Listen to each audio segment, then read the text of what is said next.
रहमान रहीम। कैसे हैं नाज़रीन, सब ठीक ठाक हैं। एक बाग में खड़ा हूँ मैं, यहाँ पे एक प्रॉब्लम था आड़ू के पौधे के साथ।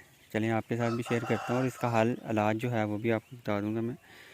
ये आप देख रहे होंगे आड़ू का जो पौधा है, इसके ये जो पत्ते हैं आपको बिल्कुल चुड़मुड़े से होके और बुरी तरह से मुतासर नज़र आ रहे होंगे बीमारी के साथ। तो असल में इनको ये जो इशू है ये तेला की वजह से है। तेला इनके अंदर है बहुत ज़्यादा, जिसकी वजह से ये जो इनकी नई कोंपलें हैं ये सारी इकट्ठी हो चुकी हैं। तो इसका हल क्या करना है? इसका हल है बेहतरीन बाइफेंथ्रीन स्प्रे करें। 200 ml आपने डालना है 100 लीटर पानी के अंदर। 4 से 5 टैंकी जो स्प्रे बनती है 20 लीटर वाली, तो वो स्प्रे कर दें या सीटामेप्रेड कर दें, उसका भी बड़ा अच्छा रिज़ल्ट है इनके ऊपर। और 10 से 14 दिन का वक्फा रख के 2 स्प्रे इसके करें।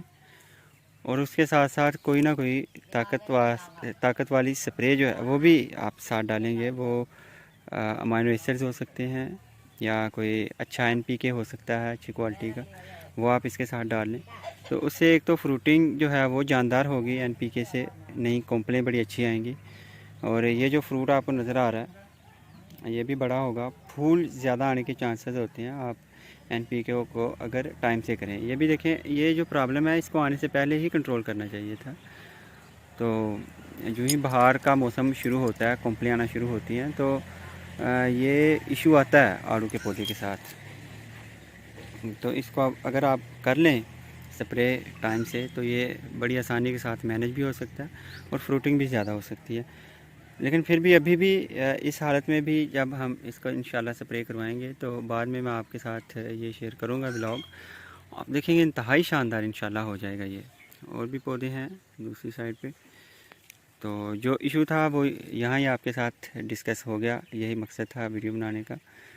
तो इस वीडियो को लाइक करें काइंडली और शेयर करें। अगली वीडियो के साथ हाज़िर होऊंगा। अल्लाह हाफिज़।